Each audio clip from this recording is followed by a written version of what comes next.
Okay, para naman sa ating paggawa ng latik. Yan. Yung gata, ilagay natin sa kawali.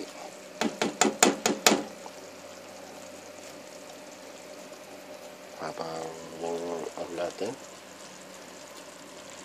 ang sabi ko is malapit na. Hintayin na natin.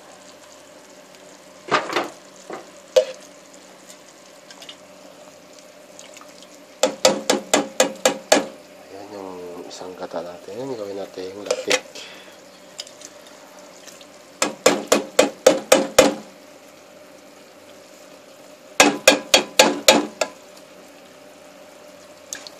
Tigas ng ulo kung katalo pa.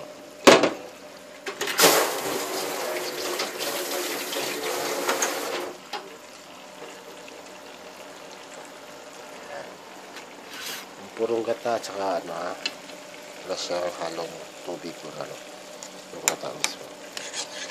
Kaya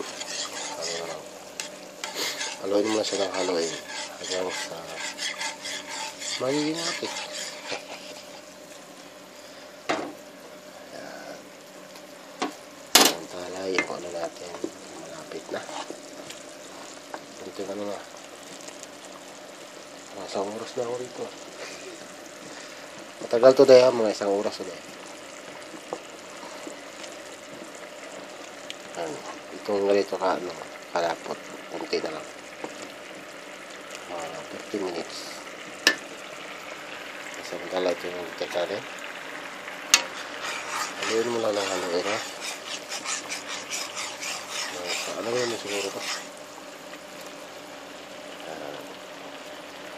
Haluin mo lang sa haluin hanggang sa magbuo-buo na siya. Parang ha? Balik tayo mamaya ha. Bye bye.